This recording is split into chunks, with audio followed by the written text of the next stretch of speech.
नमस्कार दोस्तों, मैं अरविंद मिश्रा, प्रवक्ता श्री शक्ति डिग्री कॉलेज। आज आपको बाल मनोविज्ञान का रिवीजन कराएंगे, जो कि बहुत ही इम्पार्टेंट इसमें क्वेश्चन है, जो आपके TT, super TT, TGT, PGT, psychology में, बाल विकास में सभी जगह ये क्वेश्चन मिलेंगे आपको। ये क्वेश्चन है, ध्यान से सुनिएगा और अपनी तैयारी जारी रखिए। सुनिए, पहला क्वेश्चन है, किसने कहा था कि सीखने का आदर्श काल शैशवावस्था है? वेलेंटाइन ने। इसका उत्तर आपका है वेलेंटाइन ने।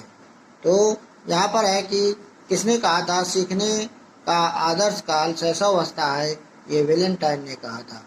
और बाल विकास के जनक के रूप में आपको बताएं 1893 को स्टैनले हॉल को कहा जाता है। अगला क्वेश्चन है, बहुत ही इम्पोर्टेंट ये कोटेशन है, और ये कोटेशन आते हैं हर परीक्षा में, ये कोटेशन आते हैं। अगला क्वेश्चन है, मनुष्य को जो कुछ बनना होता है वो प्रारंभ के 5 वर्षों में बन जाता है। ये किसने कहा था? ये सिगमंड फ्रायड महोदय ने कहा था। सिगमंड फ्रायड ने कौन सा वाद का जन्म दिया था? ये हमारे कमेंट बॉक्स में अभी आप बताइएगा।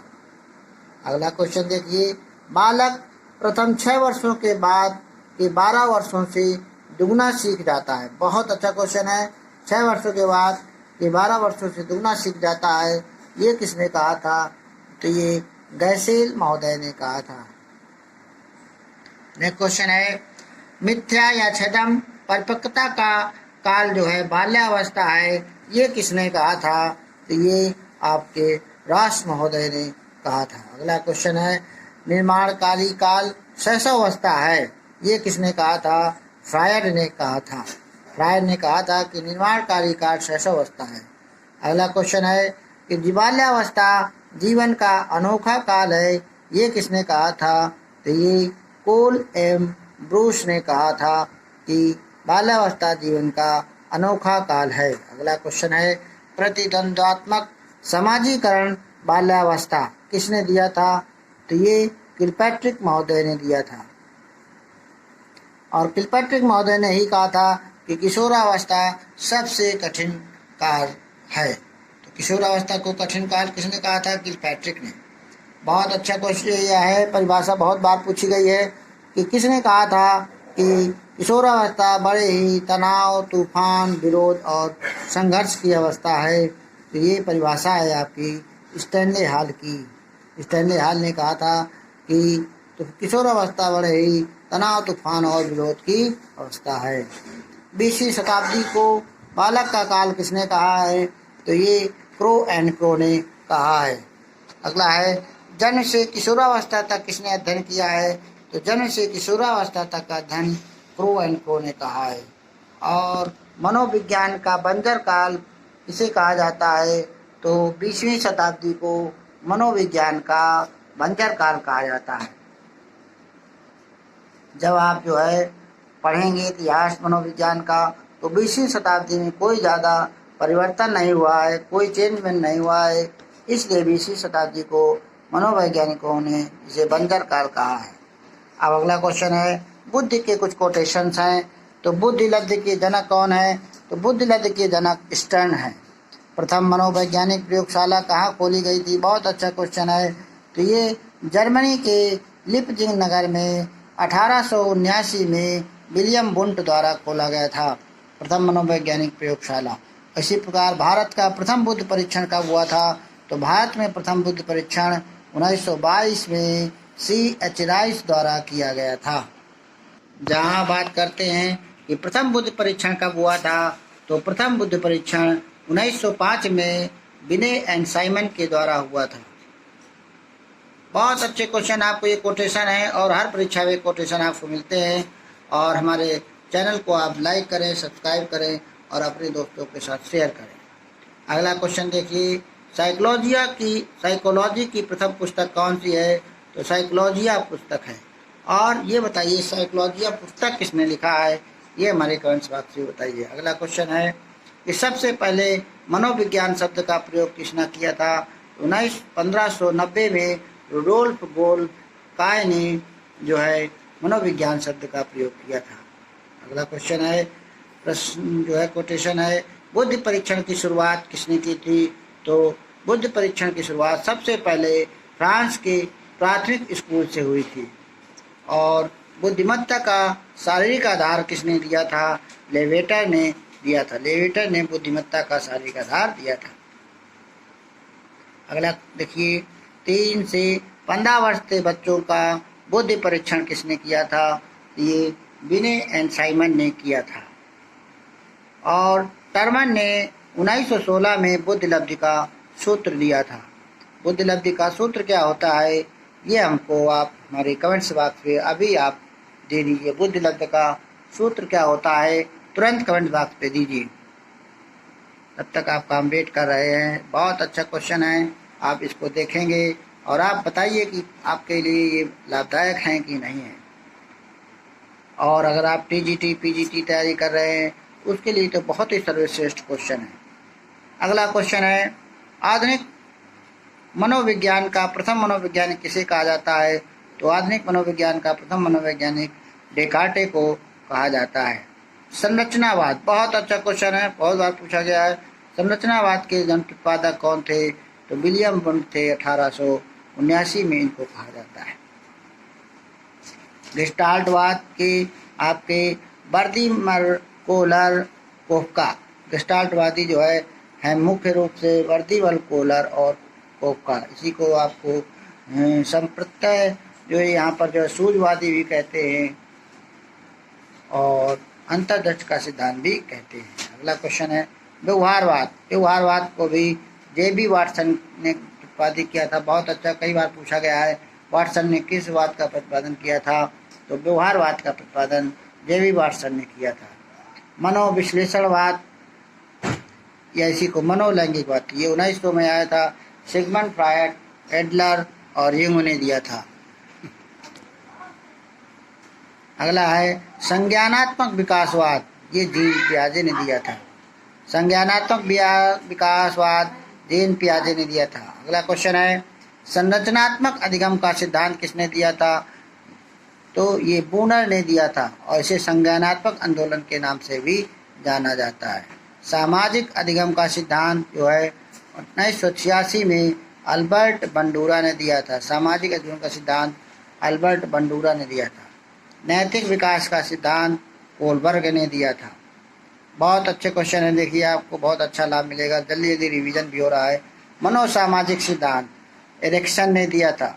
विकासवादी सिद्धांत लैमार्क ने दिया था। हम आपको ये पढ़ रहे हैं और आपके दिमाग में समझो उत्तर आ जाए तो समझो आपकी तैयारी बहुत अच्छी है।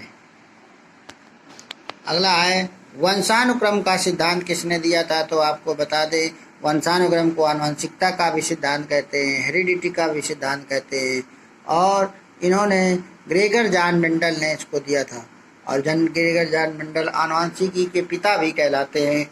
इन्होंने स्वीट तो आपको बात कर रहे थे वंशानुगत सिद्धांत के जन्मदाता मेंडल हैं, आनुवंशिकता सिद्धांत के जन्मदाता मेंडल हैं।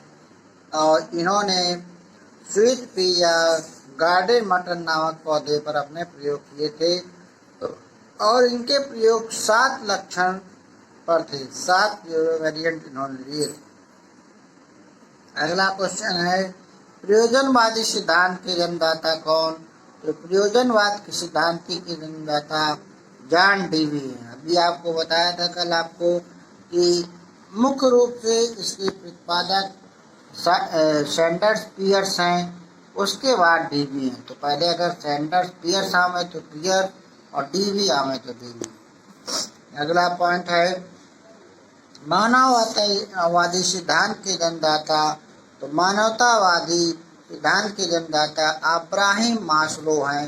और मास्लो ने 5 सिद्धांत बताए थे, ठीक है ना। तो उनका क्रम आप याद कर लीजिए, क्रम आता है और उन क्रम को सीरियल से हमारे किस किस प्रकार की सुरक्षा की आवश्यकता, सब आवश्यकताओं के बारे में आप बताइए।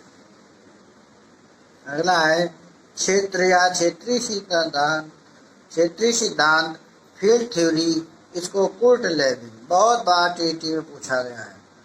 गामक श्रृंखला के जन्मदाता गुथरी हैं। आदर्श एवं मूल्यों के सिद्धांत के जन्मदाता W.C. बागडे हैं। सामान्यीकरण के सिद्धांत CH जड़ हैं। विस्मृति के बाधा सिद्धांत मूलर, लेकर और वुडवर्थ है। दमन का सिद्धांत के जन्मदाता फ्रायड और जर्सील है। अगला पॉइंट है अनभ्यास का नियम। ये भी घास ने दिया था, इसी को निरर्थक शब्दों के द्वारा उन्होंने प्रयोग किया था। SOR सिद्धांत रॉबर्ट वुडवर्थ का है। बहुत अच्छे क्वेश्चन है। रॉबर्ट वुडवर्थ ने SOR सिद्धांत दिया था। संगणन का सिद्धांत जो स्मृति से संबंधित है, संगणन का सिद्धांत बालू का सिद्धांत कहते हैं। तो सबसे पहले बाल विकास का अध्ययन किसने किया था? जॉन लॉक ने अध्ययन किया। और सबसे पहले बाल विकास का मनोवैज्ञानिक पेस्टोलॉजी को कहा जाता है। भाषा विकास के जनक, ये कई बार आपके सीटेट में पूछा गया है, तो चोम्स्की है। अगला है मांग पूर्ति, आवश्यकता, पदानुक्रम, स्वयथार्थीकरण, प्रेरणा, आत्मज्ञान का सिद्धांत। तो अभी आपको बताया था, इसको जो है मास्लो है। अगला क्वेश्चन है उपलब्ध प्रेरणा का सिद्धांत, तो डेवी मैकलिंड है। अब आपको फटाफट रिवीजन जो है बाल मनोविज्ञान शिक्षण विधियों उनके प्रतिपादक का करा रहे हैं।